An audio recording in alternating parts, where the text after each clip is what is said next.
is something that I'm actually more interested in. So, Fani Willis, Nathan Wade has been subpoenaed.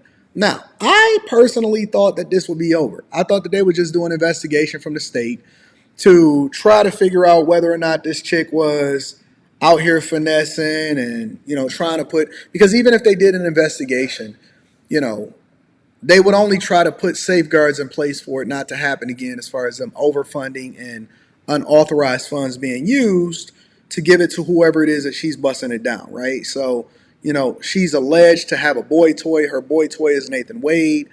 They're also saying that this individual, this man, filed for divorce literally one day after he got paid out. I don't know how true that is, but she's literally been subpoenaed. Now, that red-headed white woman, that lawyer, that bulldog of a woman that Nathan Wade then settled with, right? He settled with his ex-wife literally one day before he was set to testify in a divorce hearing to determine whether or not, obviously, asset split, irreconcilable differences, cheating scandals, if Fani Willis, which is the Fulton County DA, actually played a role in the demise of her marriage, if he spent money on her, and if this then goes back over into Trump and his co-defendants. It's all one big web and tangle of lies. And the one thing that I know for sure, and two things is for certain, is the more you lie, the more that you have to lie, and the worse that it gets. And so the quicker you then came out and did things the right way or been accountable for your actions, the quicker that this all could have went away. But you have an axe to grind, you have an agenda, and I think that the agenda actually goes way up further than we anticipated for it to go. And so what started off as one little lie, and then her getting on the pulpit and saying, oh my God, they're making sure that they're coming after me based off of they looking at me as a black woman and all of this, and the church pastors was against it. I knew that that was the beginning and end right there. I immediately knew that that was the beginning of the end right there, because the minute that you go to church and you start standing on a pulpit to advocate for the fact that you're using racism against me in order to try to hold me accountable, when you're literally trying to hold somebody else accountable based off of an accusation that's unfounded and untrue, I already knew what the deal was. I already knew what the deal was. And the fact that he was messy and he used his credit card, and she probably told him, hey, Nathan, don't use your credit card to take us over to the Caribbean and hanging out in California. Maybe they was busting it down for a real one, maybe not. But we're going to find out. You know why? Because she got to be subpoenaed. She was subpoenaed, and now she got to testify. But let me bring y'all up to date of what's going on out here in these streets.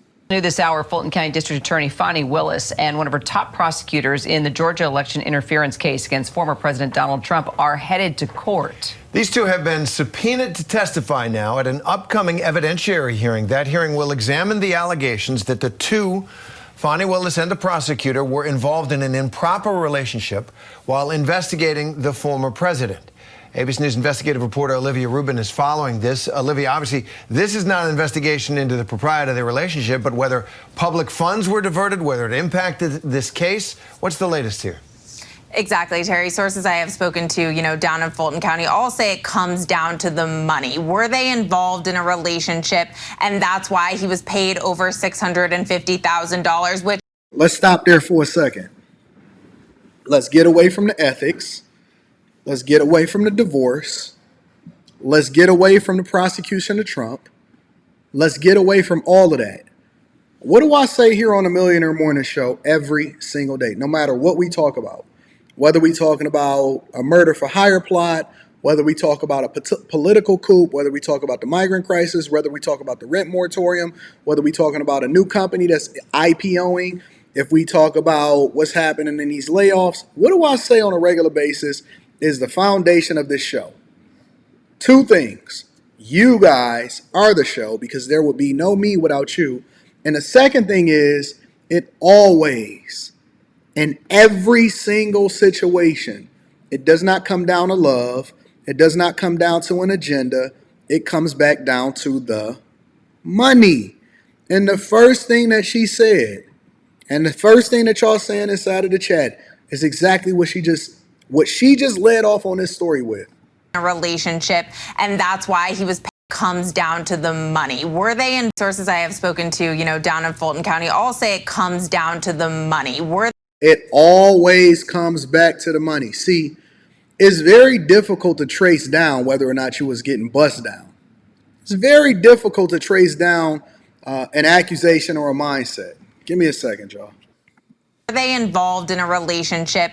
And that's why he was paid over $650,000, which allegedly in turn benefited her as he allegedly took her on vacations. And so all of that is going to be the subject, Terry, of a hearing in about 2 weeks where the judge overseeing the case is going to examine these allegations. And the development today is that Fani Willis and Nathan Wade have now both been subpoenaed by the co-defendant, Michael Roman, who lobbed these allegations. And what it really does is sort of put another bad day in Fulton County DA's office, because Fani Willis is now facing the possibility of having to get up, take the stand, answer questions under oath about these misconduct allegations during a live televised hearing. So it's a lot of pressure to put on her, a lot of pressure to put. Wait, let me back that up.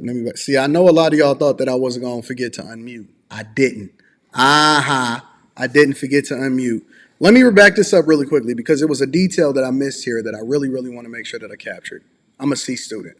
Answer questions under oath about these misconduct allegations during a live televised hearing. So it's a lot of pressure to put on her, a lot of pressure to put on Nathan Wade. We don't know if Fani Willis will fight the subpoena. It's expected that she might, like she did in another instance in the divorce case of her prosecutor. But also, Terry, remember, ABC News also has some exclusive reporting here that there were approximately a dozen other subpoenas issued for. So wait. She has the ability to be able to fight the subpoena, which she did during the divorce hearing. So what happened during the divorce hearing is basically the judge said, listen, this ain't her divorce, so she shouldn't have to testify during your divorce. But he was set to testify, which was one of the reasons why he actually settled a day before he was set to testify, but that does not absolve her from being subpoenaed by the co-defendant from Trump to ask her questions about the improper relationship and whether or not that affect what it is that they're doing as far as prosecution towards them. But here was the caveat, and that's why I wanted to rewind it. This is going to be a live televised hearing.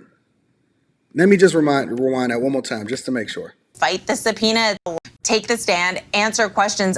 Put another bad day in Fulton County DA's office, because Fani Willis is now facing the possibility of having to get up, take the stand, answer questions under oath about these misconduct allegations during a live televised hearing. Let me see something. What is that, February 15th? Let me put that in my calendar. What is February 15th? We might have to watch that live. That is a Thursday. Okay. So on a Thursday, on February 15th, she is set to or supposed to be testifying in a live hearing to where she's basically under oath saying whether she had an improper relationship with Nick. I told you. Listen. What's done in the dark eventually comes to the light. You got 2 weeks to the day, baby. You got 2 weeks to the day to get your story together, to figure it out, to figure out whether or not you want to come on an to figure out if you want to fight the subpoena. Is no getting away from it. I told you. 2 weeks from now, 2 Thursdays from now, she is probably going to testify under oath in a live hearing towards the improper relationship, and that red-headed white woman of a lawyer did her job beautifully, and I know she is sweating. I know that woman is sweating bullets because you can't lie under oath. You can't lie under oath. Not and still hold that position. You're going to have to tell the truth and shame the devil. That's crazy. So it's a lot of pressure to put on her, a lot of pressure to put on Nathan Wade. We don't know if Fani Willis will fight the subpoena. It's expected that she might, like she did in another instance in the divorce case of her prosecutor. But also, Terry, remember, ABC News also has some exclusive reporting here that there were approximately a dozen other subpoenas issued for that hearing, multiple to members of the DA's office. So really, what this does is put into perspective what this February 15th hearing is going to look like. And if you ask Ashley Merchant, who's Mike Roman's attorney, who issued all of these subpoenas, it's going to be one after the other individuals getting up on that witness stand and speaking to what they know, if anything, about these allegations. Wow. That was a lot. We're going to keep up with that. All the trials going on today. All right, Olivia Rubin, thank you so much. Nathan Wade, a name people know because of his alleged lover. Fulton County District Attorney Fani Willis hired Wade as a special prosecutor on Georgia's Trump election interference case. Wade. Somebody is saying she could just plead the fifth. Yeah, but pleading the fifth just removes you from being able to be criminally prosecuted or to be held down in that way. That doesn't actually remove the doubt that comes. Listen, if you didn't do it, look, pleading the fifth is a legal maneuver. That's a legal maneuver. But it doesn't change the perspective as far as what public opinion, the court of public opinion is. And if the people lose faith in your ability to do your job because you're not ethical in how you go about doing things and you spending a whole bunch of money on your boy toy. Look, if you ask me, Anton, did you sleep with that woman? I'm going to definitively say absolutely, positively not. No way in hell could she ever touch this golden pea. You know what I'm saying? Nah, my eggplant is made of gold, and it's only one person that I give access to my eggplant to because I know that I know what I'm about, and I'm confident in how I go about moving out here in these streets. But then if I go over here and I say, I plead the fifth, I plead the fifth. What type of game is that?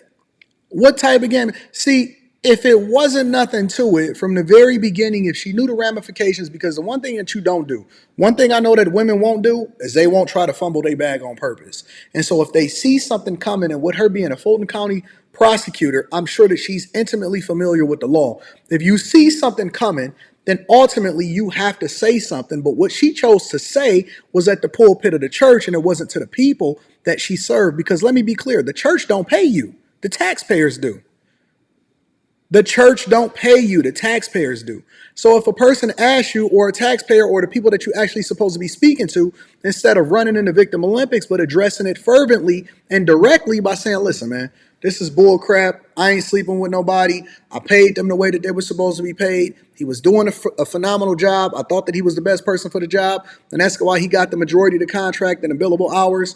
Then it wouldn't be nothing to it. But if you billing these hours and it's taking you 24 hours a day, 7 days a week, and that's what you charge her for, and then you get the credit card statement and it's looking different, and you can't do nothing except for speak to it on a pulpit and say, well, I think that they prosecuted me because I'm a woman and because I'm black. Then it starts to raise questions because you're not actually addressing the people that's paying you, which is us, or really Fulton County. You actually only addressing, especially when it comes to the fact that you are on this witch hunt for Trump and his co-defendant. What you think that they're going to do? They're going to put pressure on you because they want to show that you operating illegally, unethically, and this is a witch hunt for them. You can plead the fifth, but it doesn't remove the doubt. Listen, we know what happened. We know what's going on. We know what happened with this 53-year-old woman that wound up spending $653,000 of the taxpayer money in order to make sure that he busted down for a real one. The wife know. We know. You know what happened. Was able to reach a last-minute deal to avoid testifying in his divorce hearing. That testimony could have put a spotlight on his alleged affair with Fani Willis. The Washington Post points out it's far from over. Quote, the settlement does not eliminate scrutiny of alleged actions by the two prosecutors. Hey, somebody time out Rita in the chat. Could somebody please time out Rita in the chat? She don't need to be here. Especially, only time she show up is when I'm talking about that golden D. Nor does it assure that the criminal case against Trump and his allies will continue. Wade also spent a lot of money on lavish luxury vacations, apparently to travel with Fani Willis, who again... Wait a minute. I didn't even know all of this. Lovebirds, Lux Travel, vacation expenses, $3,800. Norwegian Cruise Lines? Wow, this is new information for me. Royal Caribbean Cruises, Freedom of the Seas, Hyatt Agency Aruba Resort Spa and Casino. Woo! They was out here living it up. I didn't know that they was living it up like that. Okay. Okay.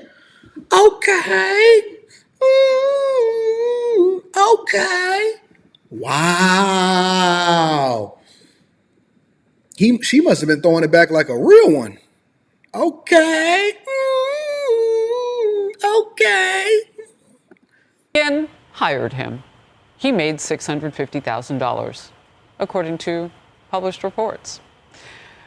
Trump, on that case, and one of his co-defendants are trying to convince the judge to completely disqualify Fani Willis and Nathan Wade from the case. And Georgia Senate Republicans are forming a committee to look into that relationship between the two.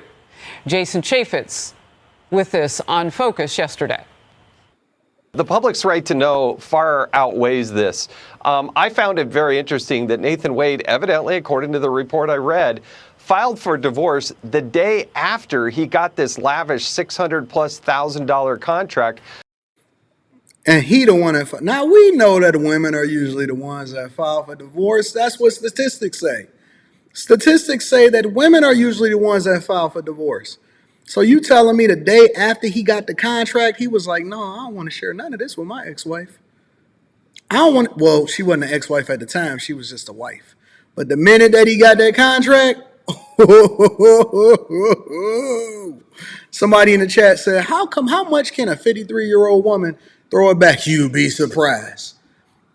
Did you know that women get more cougarish and they get more active out here in these streets as they continue to grow older?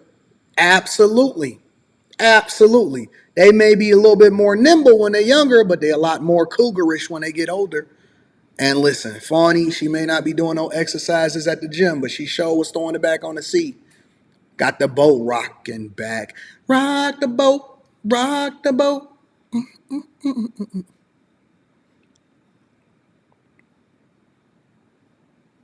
Change positions, change positions. Y'all never even pay attention to the music that y'all listen to. Y'all don't even be listening to the words, do y'all? For a job in which he had no experience. He had not done it. So I hope the court does the right thing here.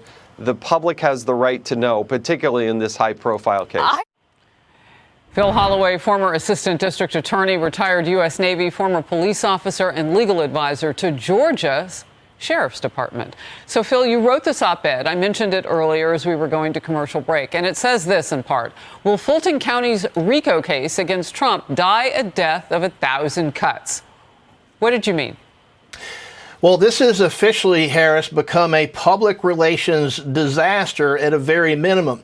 What's happening is you're seeing multiple efforts by individuals, defendants, co-defendants in the criminal case, entities such as the Georgia Senate that has now stood up officially a committee with subpoena power to get it to the bottom of how she's spending her money.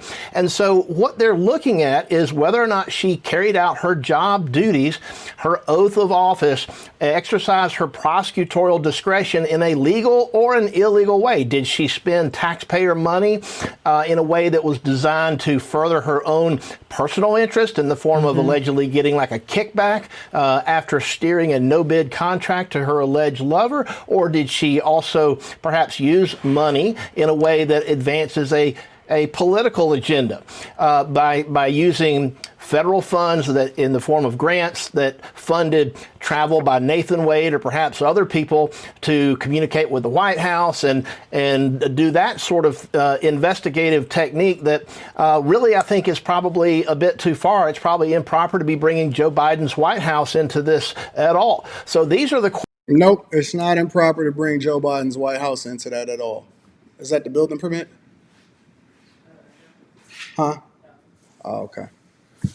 It's not improper to bring Joe Biden's White House into it at all, because my theory, and I can't substantiate this, but obviously where there's smoke, there's fire. There's a lot of people that have a lot banking on the fact that she is the one that can prosecute this successfully. Now, I don't know if she was thinking properly or if they was thinking clearly.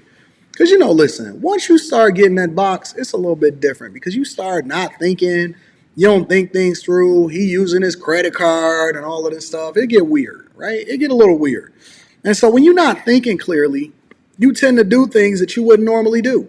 Now, one of the things that she is not normally doing is protecting herself and her long-term success as a 53-year-old woman that needs her job and is trying to prosecute Trump unjustly, in my opinion. And she's out here throwing it back for a real one, allegedly. And so, as usual, Anton from AntonDaniels.com is going to keep an eye of what's going on out here in these streets because she dirty, in my opinion. I can tell a woman that's dirty from a mile away, and it don't mean that just because you 53, 63, 73 that you wasn't for the streets. I know the streets when I see it. It's a lot of women that got a lot of good jobs, but you know what they be doing in their spare time? Being nasty. You nasty girl, you nasty. You nasty girl, you nasty. Yeah. I told you. Nasty people never prevail. I remember we went to Tennessee. Mad Messages was on my phone. Chick named Simone. Screaming, she fiending for the... We being the man that I am. Took her to my gondo pronto. I see you, Fani. I got you, Fani. I got you, baby. Listen, the one thing that I know and two things is for certain.